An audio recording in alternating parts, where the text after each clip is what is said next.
नवंबर 1828 को वाराणसी में एक बालिका का जन्म हुआ। उसका नाम रखा गया मणिकर्णिका, जिसे सब प्यार से मनु कहते थे। मनु बचपन से ही निडर थी। जहाँ दूसरी लड़कियां गुड़िया से खेलती थी, वहाँ मनु तलवार चलाना, घुड़सवारी करना और कुश्ती लड़ना सीखती थी। एक बार की बात है, गंगा के किनारे खेलते समय एक लड़का नदी में गिर गया।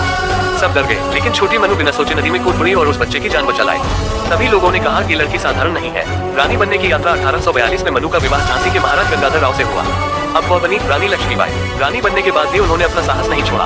वे प्रजा की समस्याएं स्वयं सुनती थी और न्याय करना अपना कर्तव्य मानती थी। उनका जीवन सुखमय था, लेकिन विधि को कुछ और ही मंजूर था। पुत्र वियोग और अंग्रेजों का अन्याय, रानी और महाराज के पुत्र का अल्पायु में निधन हो गया। बाद में उन्होंने दामोदर राव को गोद लिया। महाराज के निधन के बाद अंग्रेजों ने डॉक्ट्रिन ऑफ लेफ्ट के तहत झांसी को हड़पने की योजना बनाई। रानी ने अंग्रेज अफसर से साफ कहा, मैं अपनी झांसी नहीं दूंगी। ये केवल एक वाक्य नहीं था, ये क्रांति की घोषणा थी। 1857 की क्रांति कहानी का मोड़ 1857 में जब पूरे भारत में विद्रोह की आग फैली, तो झांसी की रानी भी पीछे नहीं रही। उन्होंने महिलाओं की सेना बनाई। कहा जाता है कि वे सुबह दरबार चलाती थी और शाम को युद्ध का अभ्यास। एक कथा प्रचलित है, रानी अपने पुत्र दामोदर राव को पीठ पर बांधकर घोड़े पर सवार होकर युद्धभूमि में उतरी। तलवार बिजली की तरह चमकती थी और अंग्रेज सैनिक वैसे कांप उठते थे। झांसी का युद्ध 1858 में अंग्रेजों ने झांसी पर हमला कर दिया। संख्या कम थी, हथियार भी सीमित, लेकिन हौसला असीम था। रानी ने अंतिम सांस तक युद्ध किया। जब झांसी गिरने लगी, तो वे किले की दीवार से घोड़े सहित कूद पड़ी और ग्वालियर की ओर निकल गई। ये दृश्य आज भी इतिहास में अमर है। अंतिम बलिदान 18 जून 1858 को ग्वालियर के पास रानी ने अंतिम युद्ध लड़ा। गंभीर रूप से घायल होने के बाद भी उन्होंने हथियार नहीं छोड़े।